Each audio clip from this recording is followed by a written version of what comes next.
There's something about Luthen Rael that sets him apart, not just from the other rebels, but from everyone in Star Wars. He's brilliant, yes. Ruthless, absolutely.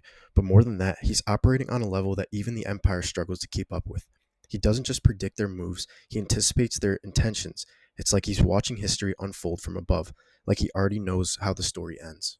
At the heart of his shop, quietly framed in the shadows of his collection, lies something far more important than even the rarest kyber crystal or Mandalorian armor fragment: a carved Mortis relic, an ancient stone tablet bearing the faded symbols of the Father, the Son, and the Daughter.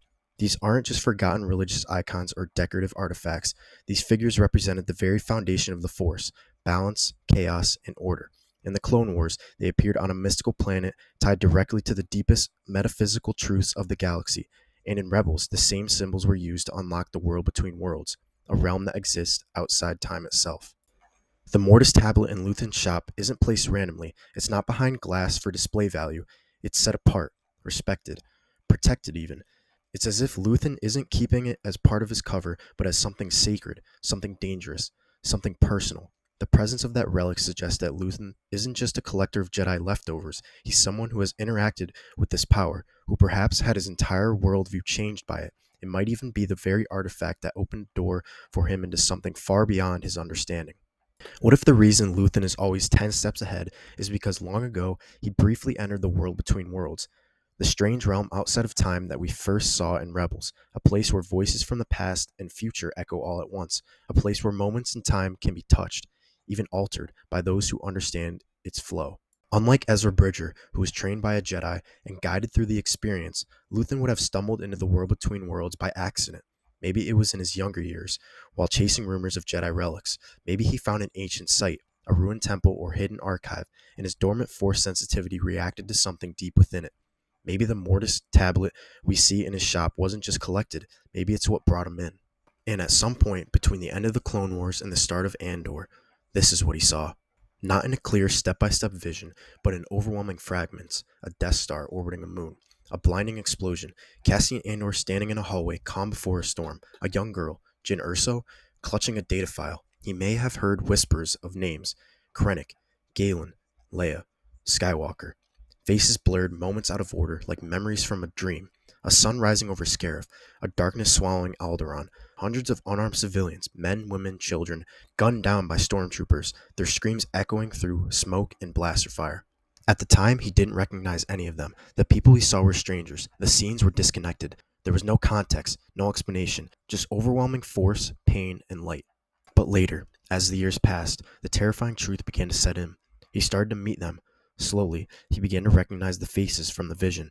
He heard names spoken in briefings, saw familiar eyes during recruitment meetings, and when he met Cassian, when he saw him move, speak, hesitate, a chill ran through him because Luthen had seen him before, in a place outside time. Now, in terms of what Luthen saw with the Death Star, he didn't even understand what he was looking at. He remembers seeing a massive structure in space, cold, gray, and round. At first, he assumed it was a moon, just another celestial body in orbit, but when he saw it reappear in another glimpse, this time unleashing a beam of light that ripped the planet apart, the truth crashed down on him. It wasn't a moon, it was a weapon, a machine, a death engine so massive it looked like a natural part of the galaxy, and in that moment he realized the scale of what the Empire was building. It wasn't just oppression, it was extermination. That realization sharpened everything. The rebellion couldn't just win, it had to win before that machine was completed, or no one would be left to save. And then he was pulled out. This is where the paradox begins. The world between worlds doesn't function like time travel in the usual sense. It's a predestination paradox, a loop where what you see is destined to happen because you saw it. In Rebels, Ezra Bridger saves Ahsoka Tano from Darth Vader by pulling her through a portal. He doesn't change history, he fulfills it. Ahsoka disappeared in Rebels because Ezra was always meant to save her. The act creates a closed loop. The world between worlds doesn't let you rewrite the past, it shows you how past, present, and future are already connected through the Force. So when Luthen entered that realm and saw the future, he wasn't glimpsing possibilities. He was witnessing events that were always meant to shape his choices. His actions after leaving the world between worlds, the lies he tells, the lives he sacrifices, the desperation he hides, are not just reactions. They are part of the very future he saw. It's a haunting loop. He saw it, so he acted. He acted, so it happened. His vision was both prophecy and responsibility. The experience left him shaken, changed. Not more powerful, but more desperate, because now he had a burden. He didn't just believe the Empire had to be stopped. He knew what would happen if it wasn't. He had felt the crushing weight of billions dying. He had seen the cold logic of tyranny play out across centuries. That moment gave him something no rebel, no senator, no spy had: certainty. And that's what made him dangerous. Not his weapons, not his network, but his absolute conviction that what he was doing was the only way to keep the future from collapsing. This is also why Luthen kept a spy embedded inside the Empire, not just for intelligence, but as a kind of living tether to the world he saw. He assumed the world between worlds showed possibilities, not guarantees. If things began to shift, if events started to wear off course from what he witnessed, he needed someone close to the heart of the machine to report those subtle changes. The spy wasn't just eyes and ears, they were his gauge, his collaboration tool for fate itself. If the Death Star's construction accelerated too early, if Krennic moved up the timeline, if someone unexpected rose through the ISB ranks, Luthen would know, and he would act. It was a risk, of course, but for Luthen, not knowing was worse. But here's the tragic part. He can't tell anyone. Not because they wouldn't believe him, though most wouldn't, but because even he can't make sense of what he saw. Time in the world between worlds doesn't flow like real life. It doesn't speak in full sentences. It shows you glimpses, echoes, threads. Try explaining that to someone like Mon Mothma, who already doesn't fully trust him. She supports his network, yes, but she questions his methods. She fears his ruthlessness. She said as much, often behind careful words and tight smiles. If he told her he saw the future through an ancient force realm, she wouldn't just pull away, she might dismantle everything he built. And Saw Gerrera, he'd accuse Luthen of madness, or worse, manipulation. So Luthen keeps it inside. He wears it like armor. His shop becomes a vault of memory, a shrine to the Force. His kyber crystals isn't a decoration. It's a reminder he surrounds himself with relics not for power, but for context, to stay grounded, to hold on to the memory of what he saw, and what he's trying to stop.